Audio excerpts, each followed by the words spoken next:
What? What? What? That was quick. Ego, historically speaking, has been the main obstacle for many great and capable and smart people to achieve their maximum potential. In other words, intelligence and our great capacity without emotional maturity is suboptimal. Hello friends, my name is Benoit Kim, a UPenn educated psychotherapist.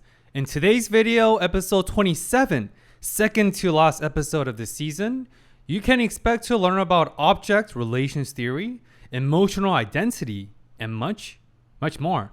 This episode symbolizes a turning point. Emotional intelligence and relational insights begin to eclipse sheer power as true mastery, either for mages or in our real life. Assassination Zero is a sponsored tier of today's video. I appreciate your support and shout out to the best patron family. Without further ado, let's get this started. Mr. Miyagi's back. What? What is going on?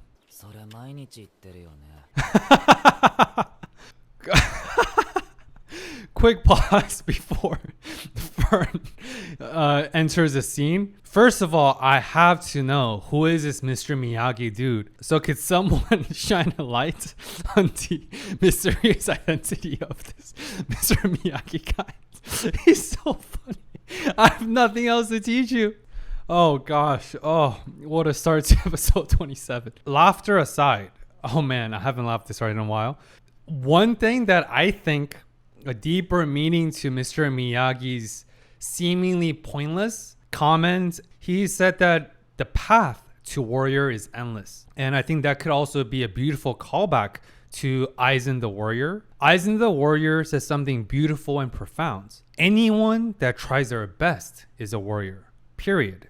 And we can extrapolate that into our everyday life. Every single one of us is a warrior, according to Aizen the Warrior, as long as you try our best. Because effort is also endless. As long as we embody the spirit of a warrior, aka trying our best, I truly believe, as Mr. Miyagi suggested, the pathway and the possibilities are truly endless. So please don't give up. Hang in there. You got this.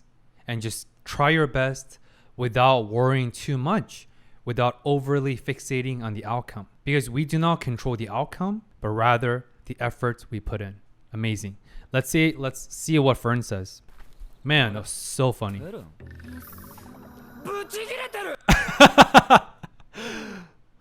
The pathway to warrior is endless, but also the pathway to Fern's pouting and her getting upset is also endless. I love this ongoing lover's quarrel. All right, so this episode is called An Era of Humans.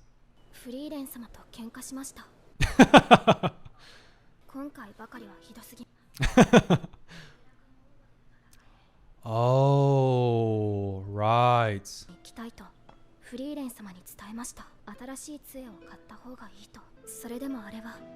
Nostalgia. It means a lot.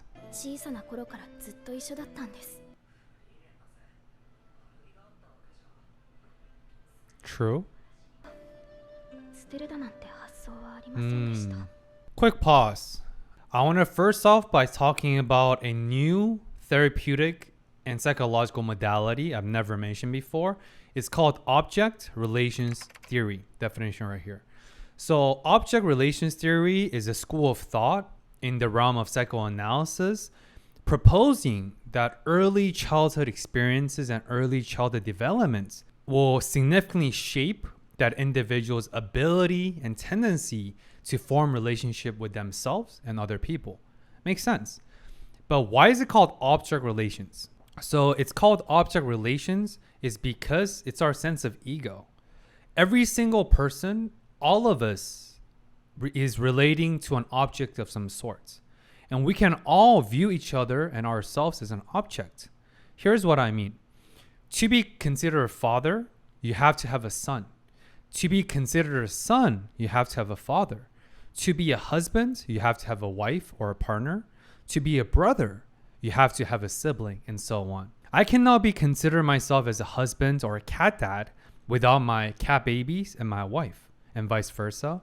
So that's what that means. All of us humans, as social creatures, we exist in this paradigm of relational dynamic. Why am I talking about object relations theory? It's because of Fern's longing and yearning to repair that staff and her feeling hurt, unintentionally, of course, by Frieren's comments of, oh, you can't fix that shattered staff, just buy a new one. But for Fern, it's not the objectivity of that object of a staff, but rather the subjectivity and the emotional value and emotional representation of what that staff means to Fern. And that staff is also a transitory object, definition right here.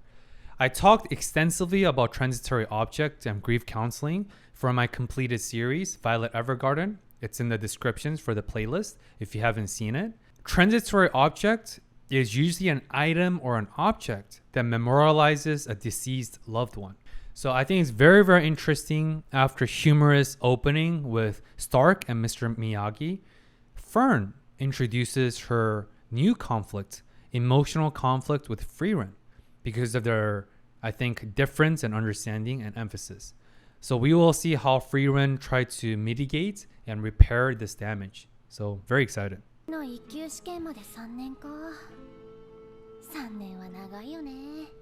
have to wait for next time?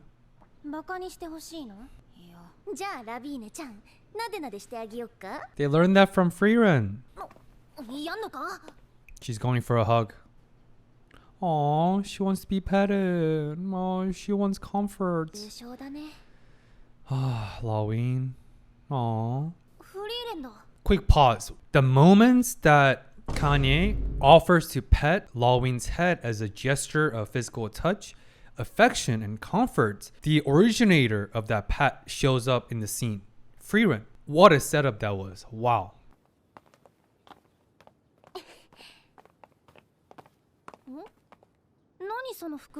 Broken staff? おい、いつまでいるつもりだ。俺はもう試験に落ちたんだ。もう他人だろ。商売の邪魔だから帰れ。Business, there's no one here, bro. She's eating Dunkin' Donuts, gifted by Duncan himself. が悪かったな。そんな役回りだ。あの場にいた誰もがそうなる可能性があった。True. 負けは負けだ。俺の実力が足りなかった。だがその話は二度とするな。こう見えて俺は今最悪な気分なんだ。At least you're honest. はやるんだな。デンケン、お前は知らないだろうが、どんな最悪な気分でも人は食っていくために働かなければならん。Oh, is Duncan loaded? Is there Imperial Mage? He's probably loaded, huh? I'll make it rain all day long. 落ちたのが俺でよかったんじゃないか。一級試験は3年に一度。デンケン。Dang. Jeez. 確かにの。言い返せ。Aw, that bromance. Look at that team chemistry. は本当に生意気な若そうだ。権威をバカにし、目的のためなら弱者を足毛にすることもいとわない。とても褒められたような人間ではない。なのにわしはお前に何の権をもい。Aw, Duncan, our favorite neighborhood grandpa. わしがそういう生意気な若造だったからだ。That's empathy and understanding. そんなわしが今は宮廷魔法使いの地位にいる。何が言いたい？そう悲観するなということだ。3年後のお前は今よりずっと強くなっている。ラフェン帰るぞ。ごめんね。じいさん不器用なんだ。That was デン wise. ケンの何なんだよ。Donuts provider. 結局何もか。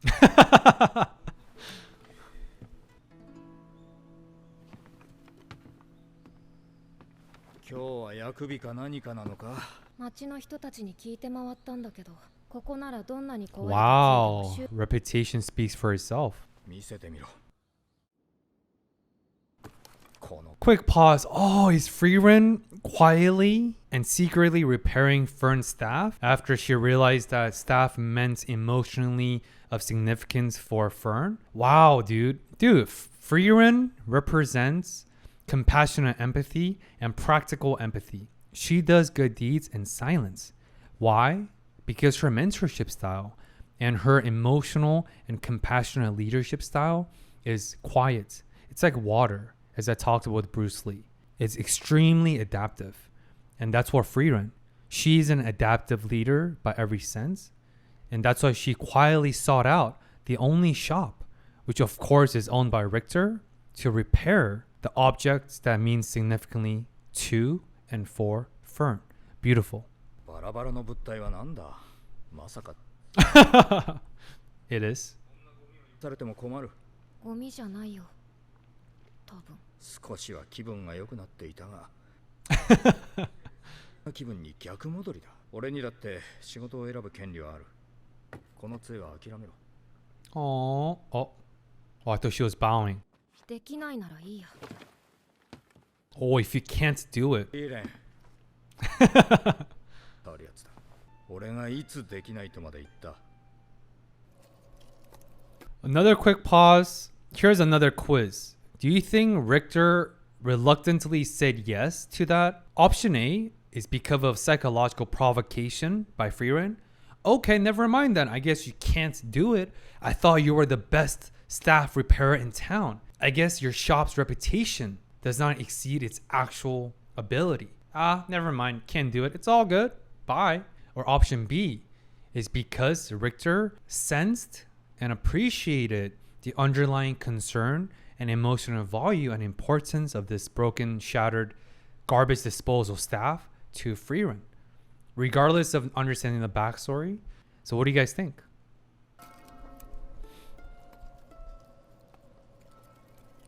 Oh, the level of control must be amazing. 第三次試験には間に合わせたいから無茶を言いやがって Wow, what an intricate job. フリーレンって何 And he can still talk? 言って悪かった Aww. 手入れの行き届いたいい杖だ Aww. See, he's a nice guy. 大事にされていたんだろ Aww, Fern did. Fern, the emotional stress eater. Yeah, Fern's definitely a stress eater. 私のことをまるで分かっていませんそんなの俺だってわやめて Oh. だからさ分かろうとするのが大事だと思う Effort is the only one that counts. 待っていると思うぜ Amen. Amen, brother. Just in time. ああお前フリーレンとこの Frieren's kid. いいか違ったかまあいやそうだよまどっちでもいいが二次試験が終わったばかりだっていうのに今日はお前の師匠のおかげで散々だったいっそのこと慎重してくれた方がこっちももう Fern found out. 大事にしろよ Oh, Richter knew it was Fern's staff. Oh, it's gonna be a heartwarming scene. Oh, so wholesome. 私の杖 Quiet, compassionate, loving mentor. フリーレンは感情や感性に乏しい。それが原因で困難や行き違いが起こることもあるでしょう。でも一つだけいいこともあります。その分だけきっとフリーレンは Aww. 思い悩んでくれる。彼女以上の死はなかなかいませんよ。While Frieren's passed the F out. Is Fern gonna hug her? Oh, Fern, the caregiver, is back.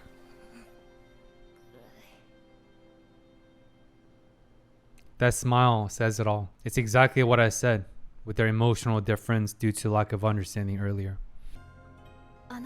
フリーレン様昨日は何 Frieren already moved on. やっぱり何でもありません She's like, huh? Nani?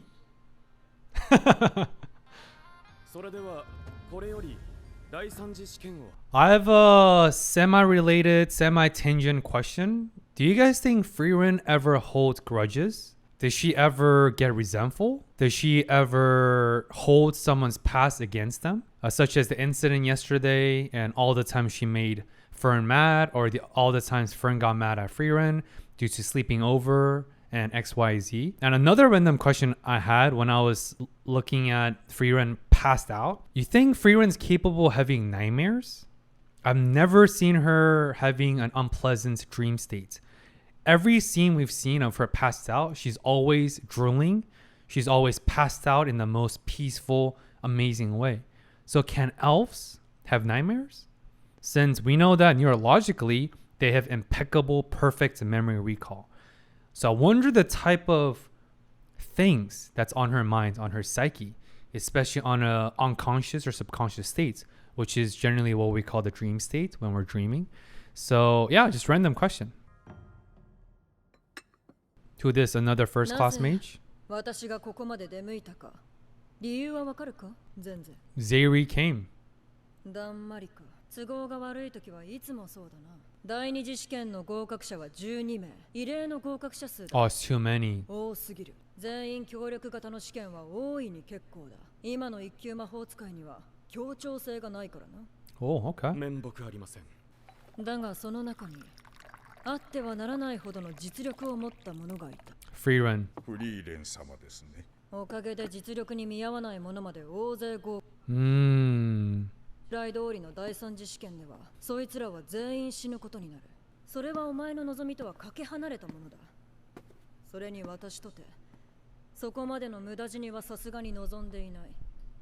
ゼーリエ様、謝る必要はない。すべてフリーレンが悪い。Alright. 異例には異例を。第三次試験は私が担当する。What? 平和的に選別してやる。従来の担当はお前だったな。異論はないな、レルネ。ゼイリエ様のわがままは今に始まったことではありませんから。それに私はフリーレン様を試すような。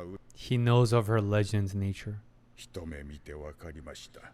彼女は魔力を制限しています。 Dang, first class mages are different, huh? 絶大な魔力です。Dang! 適するほどの。Wow. ファルシュ、気がついたか？いえ、何の話だか。Wow, Lennon is 試験会場で直接見 more experienced. あの魔力は制限されたものとは思えません。制限特有の魔力の揺らぎもなかった。この揺らぎは魔力を持った生物である限り Frieren can, because she learned from Flamme. だったとしても途方もない時間が必要でしょう。とても実用的な技術とは思えません。その実用的でない技術にフリーレンは生涯を捧げた。 Shout out to Flamme, the legendary mage. 魔族は私たち人類よりもはるかに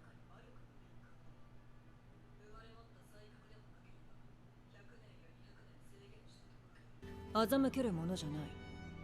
Frieren has 時 both. 間の無駄だ。その時間を別の鍛錬に使えば何倍も強くなれる。その非効率が相手の隙を生み出すこともある。熟練の魔法使いの戦いにおいて相手の魔力を見誤る。True. 現にフリーレンは年の割には技術の甘い魔法使いだが、そうやって魔族を打ち倒してきた。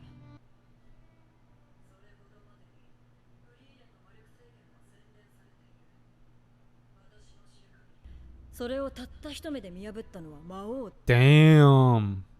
今この瞬間まではな、レルネ。 Dude, learning. Wow, embodiment of wisdom. 偶然わずかな揺らぎが見えた。 Very humble. 実に謙虚で堅実だ。お前が最初の一級魔法使いになってから Damn. 半世紀が過ぎた。 The first. お前は臆病な坊やのままだな。 Whoa, he's the first class mage. 残念でならん。これだけの境地に立っておきながら追い先はもう短い。フリーレンと戦うことはこの先一生ないだろう。それがたとえ勝てる戦いであっても。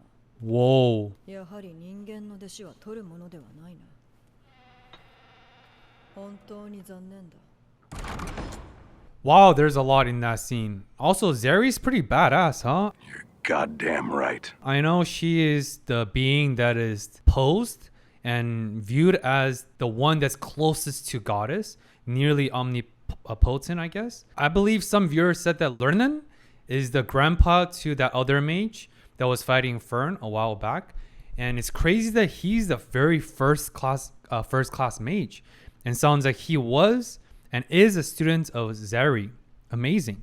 Lernan is the only first class mage that noticed this very, very minor fluctuation in mana, which suggested to him that Frieren is constantly suppressing her mana. Second thing, Zari, I think, is also capable of feeling grief. The difference between Zari and Frieren is that Zari never had Himmel the hero and Hero's party of her own. So she never had an opportunity, not her fault. She just never had an opportunity to learn and deepening her emotional understanding, her emotional connection, and her emotional attunement the way that Frieren had the opportunity of a saving grace by meeting Himmel the hero and the adventure party. And the last thing is I want to talk about the role of ego. One of my favorite books by the modern Stoicism spokesperson and very famed author, Ryan Holiday, right here, is The Ego is the Enemy, is his book.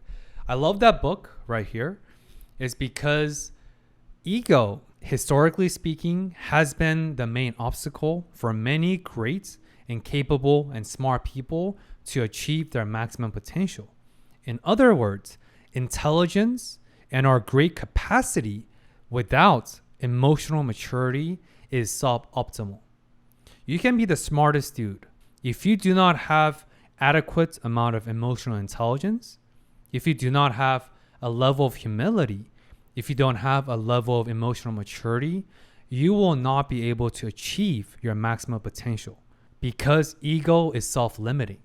It is very abstract, but by being egotistical, by being arrogant, we will inevitably let go of that intellectual openness and humility, and we will invariably down the road, when it's iterated over time, to not seek learning when we need to. And there's so many greats who never become greats because they were cocky, because they didn't work on themselves, like self-confrontation, confronting the self, confronting our ego. So ego is the enemy, but at the same time, ego plays a role. We just need to learn to manage and work and collaborate with our egos to unlock and tap into our max potential. I wanna be a Super Saiyan. I wanna. 結局、あの子にも見えなかったか。私の魔力の揺らぎが。第三次試験の内容は大魔法使いゼーリエによる面接です。そうきたか。ゼーリエは私とフェルンを受からせる気はないね。Third test is Zari's interview or interviewing with Zari. 多分直感で合格者を選ぶつもりだろうね。でもゼーリエの直感はいつも正しい。What? 現に私は未だにゼーリエが望むほどの魔法使いには慣れていない。Zari's intuition is always right. Hold on, another quick pause. Based on Frieren's commentary, does that suggest that Zari represents this pinnacle of both emotional maturity and intellectual / mage capacity? Because it sounds like Zari is a very intuitive person, and intuition has a huge relationship and components with our emotional maturity and emotional intelligence. So based on Frieren's comment, I wonder, we're saying that Zari represents the pinnacle of both the left and right brain, collectively speaking. Is that how OP Zari is? Damn. How can you always be right? That's crazy. Oh, that's a cool garden or whatever. Open floor plan. Get it? Open floor, open floral plan? Pun intended.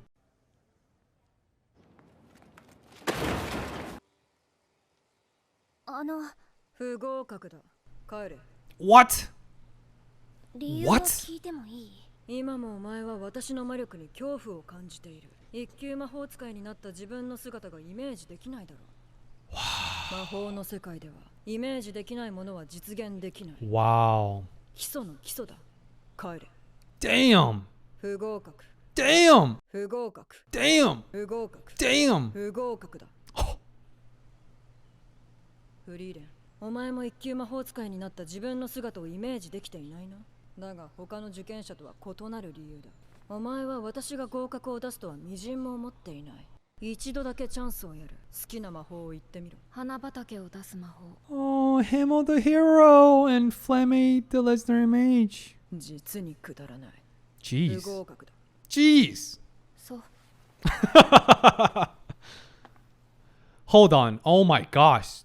Zari represents an older generation, even surpasses the era of Frieren. And to Zari, another callback to this ongoing philosophical differences and stark contrast between their philosophies throughout. To Zari, everything is black and white. You're either worthy or not worthy. You either have the merits or you don't. That's why with blink of an eye, she's like fail, fail, fail, fail, fail until Frieren appeared. But to Frieren, I think she cares more about nuances. She cares more about the gray. She cares more about intangible, such as joyful exploration of dungeons, paying homage to Himmel the hero, emotional importance, learning about emotional conditions and the human experience through Fern, Stark, Himmel the hero, and the hero's party. Whereas for Zari, magic is used to either defeat the enemy or be defeated. Remember the flashback to last episode when Zari was telling Frieren, I hope you don't get killed and defeated by a human mage. Whereas Frieren was like, oh, I can't wait for this diversifying era of seeing all these different potential and different magic spells out there. That is their stark contrast in their philosophies. And of course, to no one's surprise, as soon as Frieren said the flower spell, Zari's like, you fail.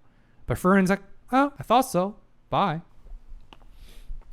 愚弄されたのに食い下がりすらしないのか。お前のような魔法使いが魔王を倒したとは到底信じられない。But she did. 私一人の力じゃないよ。 Aww. ヒンメル、アイゼン、ハイター、私一人でも欠けていたら倒せなかった。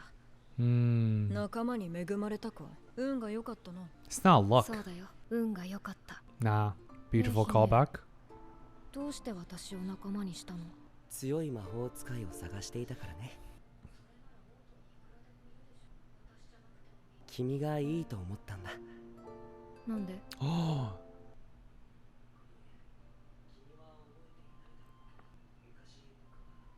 Hmm? 全然覚えていない。だろうね。子供の頃、森に薬草を取りに入った時、道に迷った。Their first encounter.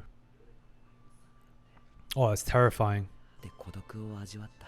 もう二度と村に帰れないかと思った。Oh, poor Himmel. Himmel, the lost child. 一人のエルフが人里の方向を教えてくれた。本当に方向を教えるだけで励ましの言葉一つ口にしなかった。Typical. それともただの気まぐれだったのか。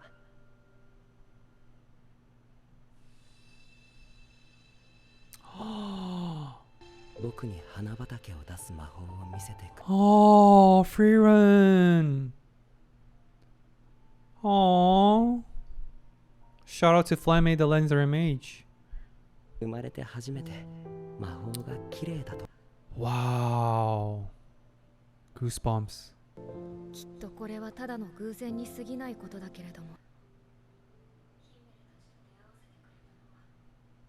教えてくれたくだらない魔法だよ。Wow. それからゼーリエ、フェルンも同じように不合格にするつもりだろうけれども、多分それはできないよ。Hmm? あの子はゼーリエの想像を超えるよ。 Oh, that confidence though. 人間の時代がやってきたんだ。 Whoa, that's the name of this title. The era of humans has arrived. Which is what Zari told Frieren during that flashback. And now looks like Fern will be... Sounds like Fern's gonna become the newest first class mage. The last thing I'll say is, what a beautiful full circle moment. I can't believe that Frieren actually met Himmel the hero when he was a lost child in the forest. And during his most vulnerable moments, during his most lost and lonely moments, Frieren became a beacon of light and hope for Himmel. And Frieren to cheer him up, because she was cold back then, not in a malicious way, but she just never learned about emotional connections or placed any emphasis on the importance of emotions and relational building, because Himo the hero and Hero's party taught her that through that 10-year journey and onward. Because of that field of flowers, I'm guessing that's the reason and the inception of why flowers became Himo's favorite thing. It's truly a full circle moment. Frieren rescued Himo the hero when he was lost and lonely. And years later, Himo the hero rescued Frieren from her solitude of loneliness. What an amazing writing and beautiful full circle moments. Wow. Now let's see Fern's final assessment with Zairi. 何が想像を超えるだ。私の魔力を見て立ちすくんでいる。Nah, she ain't 他の frozen. 受験者と何ら変わらん。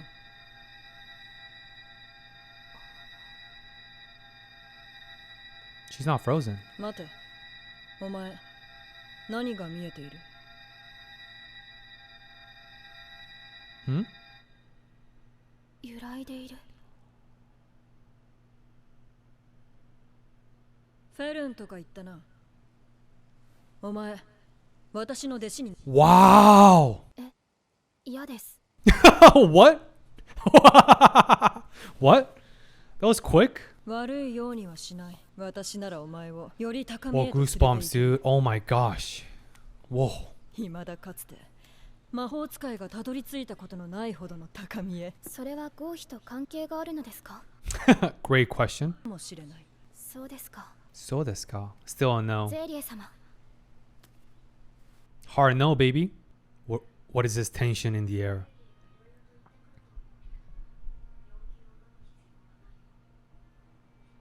ゼーリエに何を言っても不合格になるように、フェルンは何を言っても合格になる。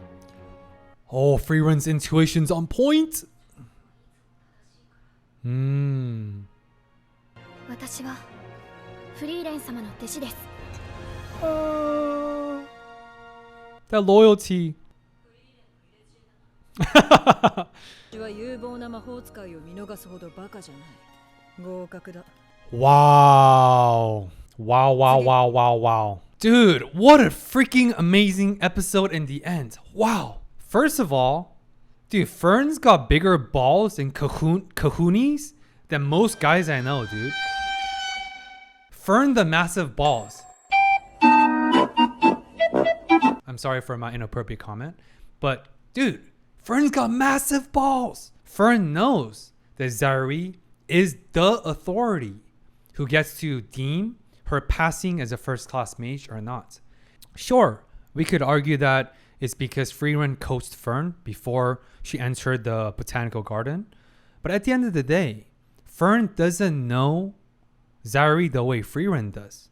So that scene of Fern saying no, not once, but twice, to Zairi, seemingly the most powerful and the authority figure who determines first-class mage status, because she's the one that established the institution to begin with, speaks volume of the person that Fern is developing beyond apprenticeship under Frieren. The last thing I'll say to close out this episode is the power of loyalty. Fern represents loyalty. And one of my favorite quotes in life is loyalty over novelty, right here. Loyalty over novelty. That's how I view my marriage. That's how I view my commitment in life. Novelty is great. We all need to have novel moments and novel pursuits. But novelty eventually fades. But loyalty stays for a long time. So I hope many of you guys, if this feels aligned, I hope you embody the spirits of Fern. Choose loyalty over novelty. What a beautiful episode in so many ways. As always, if you enjoy my overthinking, my overanalysis, please smash that thumbs up. Make sure you're subscribed. Share this episode with one friend to bless them, but also appease the gods of algorithms. And as always, I appreciate you tuning in week after week. It means greatly. And I hope to catch you in the next week's train of video for episode 28, the season finale. Till next time, peace.